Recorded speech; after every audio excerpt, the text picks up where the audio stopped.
मेहरारू लोग वहाँ के कहे हम कही हो का तमाशा देखे अच्छा है सुनी न ए बबुआ सुनी न जे गांधी जी के अंग्रेजवा बोरा में कस के गंगा जी में बिक देता आ फिर निकल के चौहने लगता और देवता हूँ मतलब वही के जनाना लोग जो रहे ये बात सुने लोग। अच्छा तो ये जौन बात सुने लोग तो गांधी जी के सब लोग जब सुनल कि गांधी जी चंपारण में आयल बनी तो सब जनाना लोग के साथ पुरुष लोग भी देखे गए गांधी जी के। बहुत पोखरा कोड़ा गई वही लगल गांधी जी थी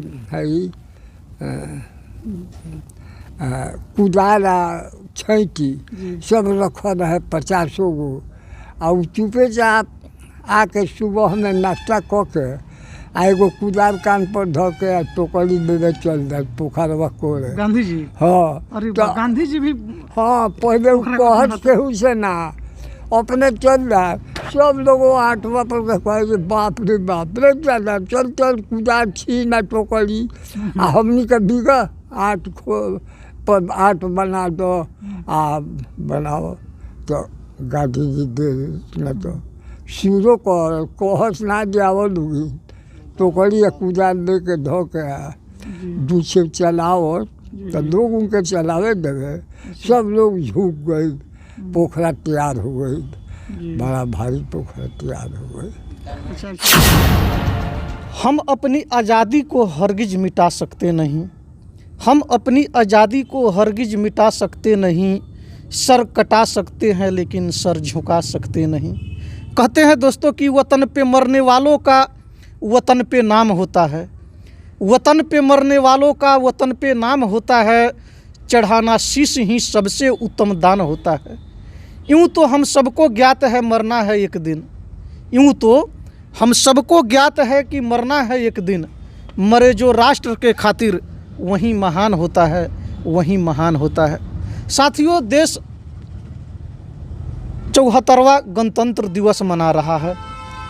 अगर बात करें आज़ादी की तो भारत वर्ष यानी कि हमारा विशाल भारत वर्ष देश आज़ादी का अमृत महोत्सव मना रहा है और ऐसे में भारत जैसे महान देश को आज़ाद हुए लगभग 75-76 वर्ष से अधिक हो गए हैं।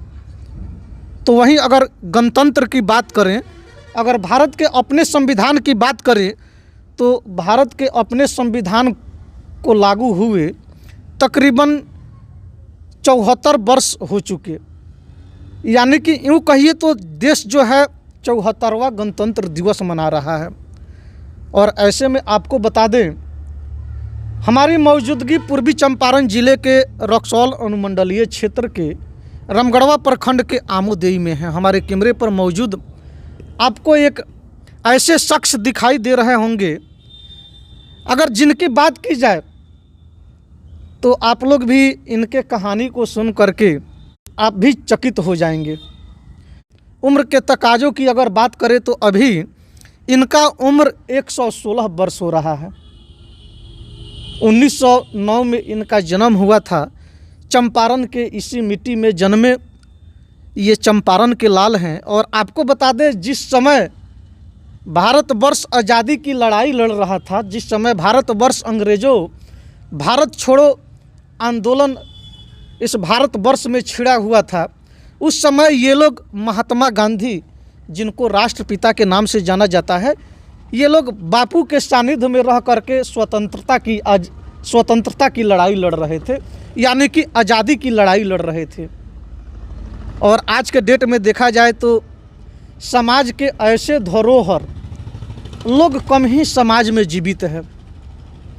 हम आज इन्हीं के जवानी भारतीय स्वतंत्रता संग्राम की कहानी आप दर्शकों तक पहुंचाएंगे। सबसे पहले बाबा जी स्वागत है आपका KR media Bihar news channel में। राहुल भी स्वागत बा जी। अच्छा बाबा जी ये बतावल जाओ, जैसे कि बहुत लोग बता रहा बा कि अपने के जन्म जौन बा 1909 ईस्वी के जन्म है, तो का ये वाकई में हकीकत बात बा कि अपने के जन्म 1909 ईस्वी के? 9-10 में 1909-10 के। हाँ अरे बताओ 1909-10 के हो तब जौना बेरा अपन देश आज़ाद भइल हो बेरा तो उरा काफ़ी युवा हो गई। वाह लड़ाई दौड़ कहीं अखाड़ा में से तब गोइनी हम आ गांधी जी के संगे रह के गांधी जी को लड़ाई उस समय में रुआ भी लड़ाई उड़ाई करी। हाँ लड़ाई मतलब कुश्ती उस्ती करे रुआ। हाँ कुश्ती खेली। अच्छा यानी कि अपने अपने अपने जमाना का अपने समय का रुआ एगो बहुत अच्छा खासा पहलवान भी है। हाँ हाँ तो जब आंदोलन हो गई जी जी तो अब अंग्रेज ना आ पावे तो रोड कटवा के आ दुनू ओर से तार गिरवावे के नजीर से रघुनाथपुर तक हमरे ड्यूटी रहे जे ऐसे खाता मार दी जे उनको ट्रक आवे ना कंट्रोल करत ना राइफल धारी दो आ गए सन 2 गो 3 गो ट्रक ले ले आ वही पर आगे पीछे सब बंदूक गोली दे के आइलन था। यानी कि जो अंग्रेज लोग रहे गोरा लोग रहे हाँ। उस समय में काफी अत्याचार कर हाँ, सब लोग लेकिन अपना बहुत अत्याचार। अच्छा तो ये बताओ जाओ बाबा जी कि जब 1917 ईस्वी में गांधी जी चंपारण में आई 17 में भी चंपारण में 17 में आई रहे तो हम 17 में ना गई जी 17 में तो रुआ अभी छोट होके क्योंकि वो उम्र राउर तकरीबन 8-9 बरस होते जी तो वो ना। अच्छा तो 17 में गांधी जी से रुआ मुलाकात ना ना कब के मुलाकात हो 1937 कुमार बाग बेतिया। अच्छा कुमार बाग बेतिया में रुआ गांधी जी से संपर्क भइल तो गांधी जी से रुआ 1937 में कुमार बाग में। अच्छा तो रुआ गांधी जी से मिलल रहे गांधी जी से बातचीत भइल कि ना रुआ? तो उनका से कहनी जी कुछ टाटी उटी के उनको घर बनल रहे वही में रह सूत 12 बजे मीटिंग में से आके आराम करत रह तो मेहरारू लोगों ने के आके टाट फाड़ के आ देखत रहे गांधी जी सुतल बड़ा टाटी के घर में वहाँ हाँ टाटी के बाँस के पौआ पाछी पर जोर से बीनल रहे और वही पर गुदरा लखन बिछा के उनका सूते के इंतजाम रहे। अच्छा बाबा जी कहला लो कि गांधी जी वस्त्र धारण ना कर रही वहाँ के सिर्फ अपना जो कमर में बाटे मर्दानी लपेट के शरीर में मर्दानी ही लपेट के आधा पहन लेवे के आधा अंगूठी बखत फेंक लेवे के कह जे ना कपड़ा के दिक्कत बा हम दूसरा के हिस्सा काहे हम सब लपेट लिया कितना रख दी या हम जरूरत भर दे जरूरत भर वही देखा वो रहबे करत। अच्छा बाबा 1937 में जब गांधी जी कुमार बाग में आई रही वहाँ के चंपारण में आई रही हालांकि चंपारण में तो वहाँ के 1917 ईस्वी में भी आई रही तो लेकिन रौरा संपर्क वहाँ से भई रहे 1937 ईस्वी में। तो 1937 ईस्वी में गांधी जी कुमार बाग बेतिया में तकरीबन उस समय में 1937 साल जो रहे उस समय में वहाँ के कितना दिन चंपारण में रही? चंपारण में रह गई रहे 10-12 दिन तक। अच्छा कुमार बाग में जी तो बेतिया में भी अच्छा बेतिया से कुमार बाग तक घूम के सबका अच्छा आपने अपने बाबा वहाँ जो गांधी जी रहे गांधी जी से मिले गई रहनी कौना उद्देश्य से? जे का कहता का हुकुम होता अंग्रेज से कैसे लड़ाई हुई यानी कि रणनीति सब तैयार हो। हाँ का कही जा हमनी तो हमें कह जे देखो पढ़तो बाड़ो अब तो कुछ समय निकालो खेत खलिहान में घूम के लोग के जगा दो लोग सब जाग जाई अंग्रेजवा चोर भाग जाई और अकेला कहता रहा हमरा के चले के तो हम जाएम तो का करे अकेला लोग के जगावो घूमो ये कह पढ़ाई भी छोड़ के काम धंधा तन शाम के घूम जा खरियाने गाँव टोला टपड़ी में सब कुछ के जगाओ तो वही रखा करी सन घूम जाई सन तो लोग के जगावे के काम लोग के अंदर राष्ट्र के प्रति जौन एकरा के कहल जाला कि जौन भावना होके प्रेम के भावना होके श्रद्धा ओकरा के जगावे के काम रहे। तो गांधी जी यह सब उपदेश देना ना कहला तो मेहरारू लोग वहाँ के कहे हम कोई हो का तमाशा देखे आई बलूद अच्छा हे जा सुनी न छ ए बबुआ सुनी न छ जे गांधी जी के अंग्रेजवा बोरा में कस के गंगा जी में बीग देता आ फिर वो निकल के चौहदे लगता और देवता हूँ मतलब वैसे नहीं सब दर्शन के जनाना लोग जो रहे ये बात सुने लोग। अच्छा तो ये जब बात सुने लोग तो गांधी जी के सब लोग जब सुनलक कि गांधी जी चंपारण में आयल बनी तो सब जनाना लोग के साथ पुरुष लोग भी देखे गए गांधी जी के। बहुत पोखरा कोड़ा गई वही लगल गांधी जी थी है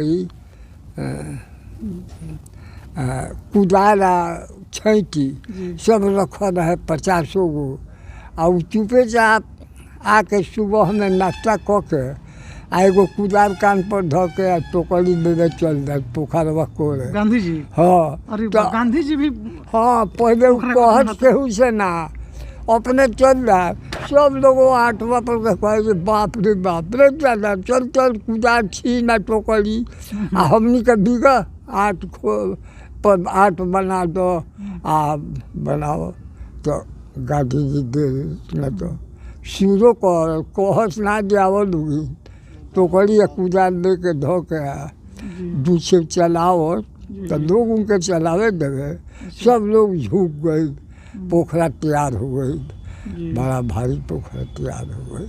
अच्छा गांधी जी से रुआ जो मिले गई रही तो जो काम के लेके मिले गई रही वहाँ जो उद्देश्य से मिले गई रही तो रुआ अपन बात जब रखनी गांधी जी से तो गांधी जी रुआ के माने का बतैनी कहने की देखा हम अकेला का करे दू गो कोठी के बाद कहता रामगढ़वा हम कहने हम रामगढ़वा कोठी में जाइए देखी ना ओकनी के लड़कवा सबके तनी पहुँचाइयो दिन तो चपरासी सिपाही रख ले बा लाठी से खेदवावेला बड़ी भागत सब का आए न चल हरदिया कोठी बा। अच्छा ये कोठी जो रहे बाबा जी कोठी के जो चर्चा चलावता नहीं तो ये सब कोठी के जो निर्माण रहे भारत में ये अंग्रेज लोग करैले अंग्रेज वह करा के बसल रहल सब। अच्छा वही में कोठी में गोरा लोग बसे। हाँ बसल तो उ लोग का करे बस के लोग का करे लोग गाँव के खेत में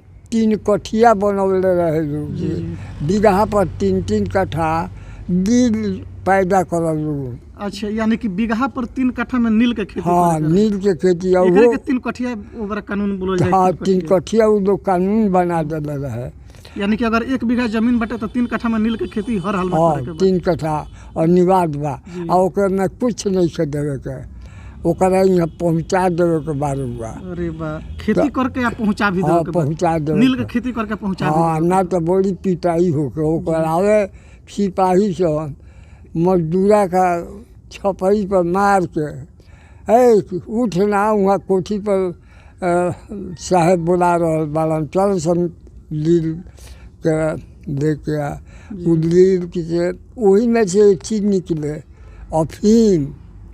वो गोल है इतना बड़ा फल है आ ओकरा के साँझ के सब पाछ दहल जाए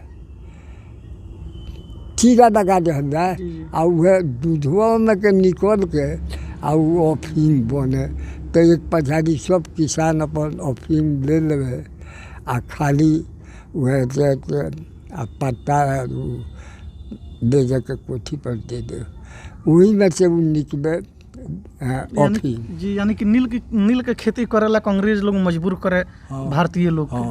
जो तोरा देवे के बा आ ना तो पिटाए के बा आ वहाँ गइला पर मजदूरा के पानी पिए के खाए के बड़ा दिक्कत से एक मुठा दे देवे आ फिर शाम में छुट्टी दे देवे।